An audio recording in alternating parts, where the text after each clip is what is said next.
అమ్మా భవానీ లోకాల నేలే ఓంకార రూపమమ్మా, తల్లి నీ మహిమల్ని చూపవమ్మా.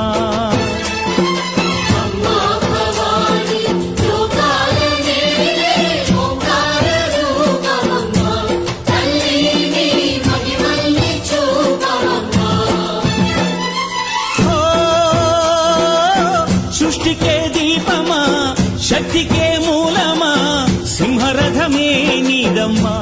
అమ్మ దుర్గమ్మ భక్తులను దీవించుమా.